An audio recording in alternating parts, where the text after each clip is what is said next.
ታዋቂው ጋዜጠኛና ፖለቲከኛ አቶ እስክንድር ነጋ በቅርቡ ውህደት ፈጥሮ በተመሰረተው የአማራ ፋኖ ብሔራዊ ንቅናቄ ውስጥም ተሰጧቸው የነበረውን የፖሊት ቢሮ አባልነት ቦታ እንደማይቀበሉና በምትካቸው ሌላ ሰው እንዲጠቁም ጠየቁ። አቶ እስክንድር ይህንንም ያስታወቁት ጥር 12 2018 ዓ.ም ለንቅናቄው ፖሊት ቢሮ በጻፉት ደብዳቤ ነው። በደብዳቤው ላይ ድርጅቱን መመስረትን በደስታ እንደተቀበሉት የገለጹት አቶ እስክንድር የታሪካዊ ድርጅት አባል በመሆናቸው ክብር እንደሚሰማቸውም ገልጸዋል። ሆኖም ግን በአዲሱ የውህድ ድርጅት ውስጥም በአመራርነት ወይም በፖሊት ቢሮ አባልነት የመቀጠል ፍላጎት እንደሌላቸው በግልጽም አስቀምጠዋል።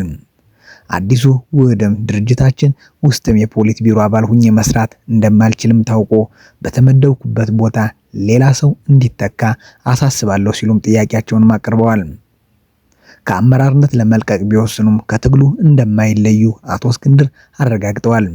እንደ ተራይ ድርጅት አባልነቴ ያለምንም ቅድመ ሁኔታ እንደምቀጥልና የሚጠበቅብኝን ኃላፊነቶችና ግዴታዎች በሙሉ እንደምፈጽም አረጋግጣለሁ ሲሉም ለንቅናቄው ያላቸውን ቁርጠኝነትም ገልጸዋል።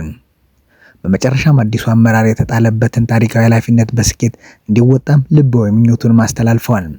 የአማራ ፋኖ ብሔራዊ ንቅናቄ በተለያዩ የፋኖ ድርጅቶች መካከል ሲደረግ የነበረው ውህደት ሂደትም ተከትሎ የተመሰረተ ሲሆን አቶ እስክንድር ነጋ በዚህ ሂደት ውስጥም ቁልፍ ሚና ሲጫወቱ እንደነበረም ይታወቃል።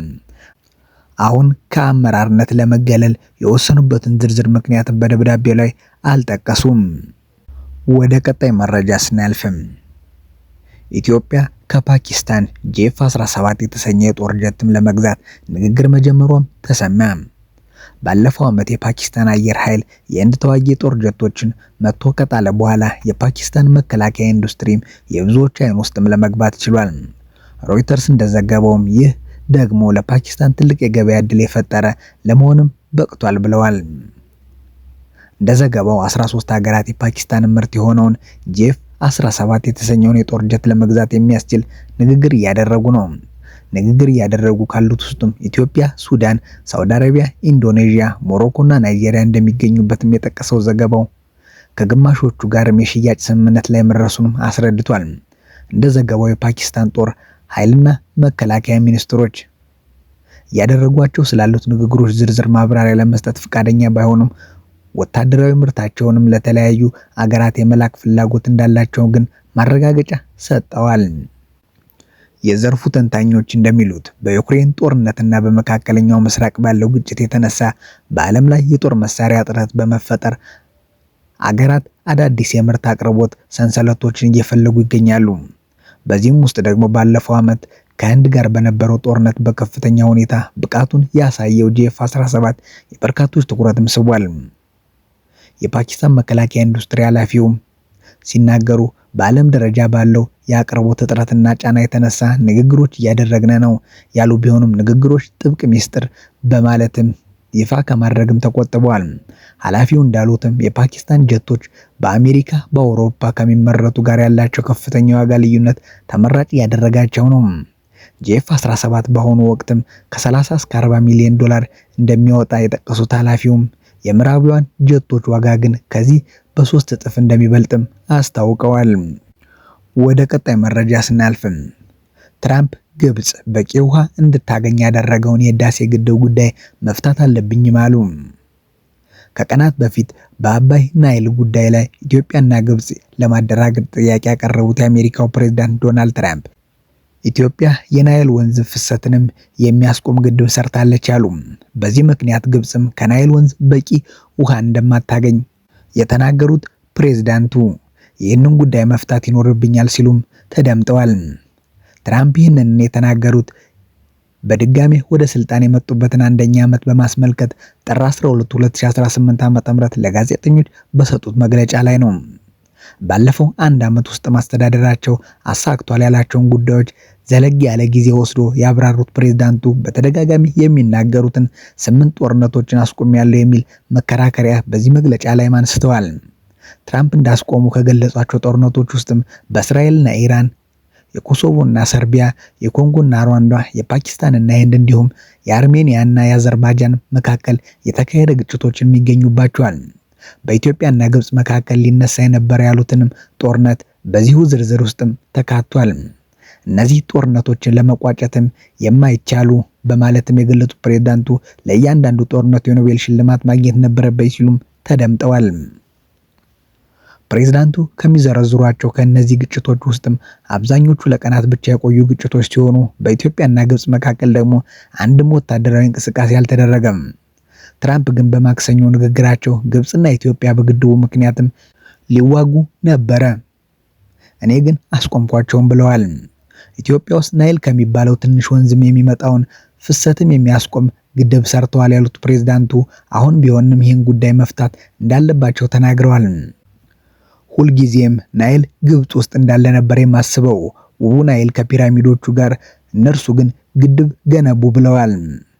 ትራምፕ የናይል ወይም የአባይን ወንዝ ትንሽ ቢሉትም መረጃው ግንም 6650 ኪሎ ሜትር ርዝመት በመያዝም በዓለም ረጅሙ ወንዝ ሆኖ አማዞንን ይፎካከራል።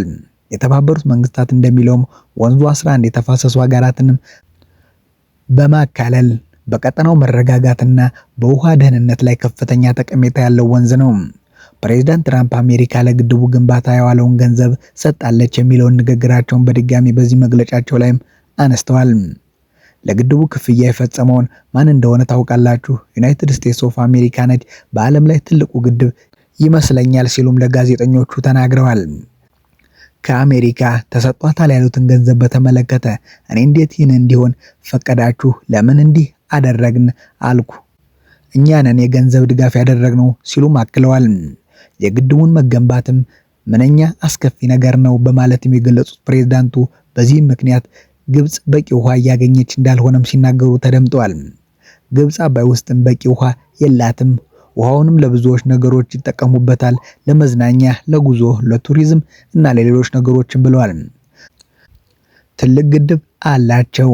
አሁን እሱንም ለመፍታት መስራት ይኖርብኛል ሲሉም እቅዳቸውን ገልጸዋል። ትራምፕ ይህንን በኢትዮጵያና በግብጽ መካከል የቁርሾ ምንጭ ስለሆነው የናይል ወንዝና የታላቁ ህዳሴ ግድብ በዚህ አይነት መልኩ ሲናገሩ የመጀመሪያቸውም አይደለም።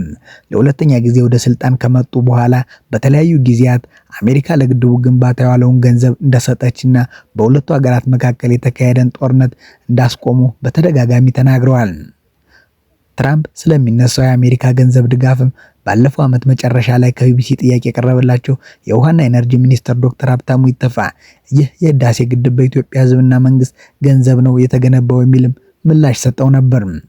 ትራምፕ ይህንን ግብጽን በኢትዮጵያ ላይ የምታነሳቸውን የቅሬታ ነጥቦች የሚደግፉ ንግግራቸውን በድጋሚ ትናንት ያሰሙትም የናይል ወንዝ ጉዳይ በተመለከተም አዲስ አበባ እና ካይሮንም ለማደራደር ጥያቄ ካቀረቡ ከቀናት በኋላ ነው። ፕሬዝዳንቱ ባለፈው ሳምንት ጥር 8 ቀን ለግብጽ ፕሬዝዳንት አብዱል ፈታህ አልሲሲ በጻፉት ደብዳቤ በታላቁ የኢትዮጵያ ህዳሴ ግድብ ዙሪያ ያለውን ውጥረትን መፍታት ከአጀንዳ በቀዳሚነት የሚቀመጥ ነው ብለዋል። የናይል ወንዝ ክፍፍል ጉዳይን ለአንዴና ለመጨረሻ ጊዜ ለመፍታት እንደሚፈልጉም የገለጹ ፕሬዝዳንቱ አሜሪካ ለግብጽ ህዝብም ሰላምና ደህንነት ቁርጠኛ እንደሆነችም አረጋግጠዋል። ወደ ቀጣይ መረጃ ስናልፍም የአውሮፓ ህብረት በግሪንላንድ ጉዳይ አስፈላጊ ሆኖ ሲገኝ በአስቸኳይ እርምጃ ለመውሰድ መዘጋጀቱንም አስታወቀ። የአውሮፓ ኮሚሽን ፕሬዝዳንት ትራምፕ ግሪንላንድን የመጠቅለል እቅዳቸውን በተቃወሙ የአውሮፓ ሀገራት ላይም ለመጣል ለዛቱት የታሪፍ ጭማሪም በአስቸኳይ የአጸፋ ምላሽ ለመውሰድ ዝግጁ መሆኑንም ተናገሩ። ዶናልድ ትራምፕ ግሪንላንድን ለመግዛትም ካላቸው ፍላጎት ጋር ተያይዞ እየተባባሰ የመጣውን ውጥረትም የጠቀሱት የአውሮፓ ኮሚሽን ፕሬዝዳንትም ለደህንነት ሲባል ተጨማሪ የታሪፍ ዛቻ መሰንዘር ስህተት ነው ብለዋል። አውሮፓ ውይይቶችንና መፍትሄዎችን ትመርጣለች፣ ነገር ግን አስፈላጊ ሆኖ ሲገኝ በአንድነት በአስቸኳይና በቁርጠኝነት እርምጃ ለመውሰድ ሙሉ በሙሉ ተዘጋጅታለችም ብለዋል። ፕሬዝዳንቷ በዓለም አቀፍ ስርዓት ላይ እየታየ ያለው ድንገተኛ የሆነ ለውጥ ብቻ ሳይሆን ቋሚ ሽግግር ጭምር እንደሆነ ገልጸዋል። አሁን የምንኖረው ቀጥተኛ ጉልበት የሚገለጽ ዓለም ውስጥ ነው ብለዋል። አውሮፓ ነፃነቷን ለማረጋገጥ የምታደርገውን ጥረት እንድታፋጥን የማድረግ ጉዳይ ወሳኝ እንደሆነ አስረግጠዋል። የፈረንሳይ ፕሬዝዳንት ኢማኑኤል ማክሮን በበኩላቸው አውሮፓ ህብረት የአሜሪካ የታሪፍ ዛቻንም በተመለከተ የአጸፋ እርምጃ የመውሰዱን ጉዳይ ሊያጤኑ እንደሚገባም አሳስበዋል። ፕሬዝዳንት ማክሮንም ማክሰኞ ዕለት በዓለም ኢኮኖሚ ፎረም ላይ ባደረጉት ንግግር ከጉልበተኝነት ይልቅም መከባበርን እንዲሁም ከጭካኔ ይልቅም የሕግ የበላይነትን እንደሚመርጡም ተናግረዋል። ማክሮን የአውሮፓ ህብረት በአሜሪካ ታሪፎች ላይ የአጸፋዊ እርምጃዎችን እንዲወስዱ እያሳሰቡ ካሉ መሪዎች መካከል ናቸው። ፕሬዝዳንት ትራምፕም ግሪንላንድን ለመግዛት የሚያደርጉትን ጥረትም እየገፉበት በመሆኑ እና ይህንን እቅዳቸውን በተቃወሙ 8 የአውሮፓ ሀገራት ላይ የታሪፍ ዛቻ መሰንዘራቸውን ተከትሎ በአሜሪካና በአውሮፓ መካከል ያለውን ውጥረትም ተባብሷል።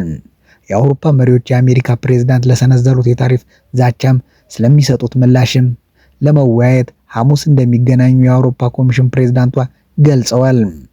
ስላዳመጡ እናመሰግናለን። ቸር ቆዩልን።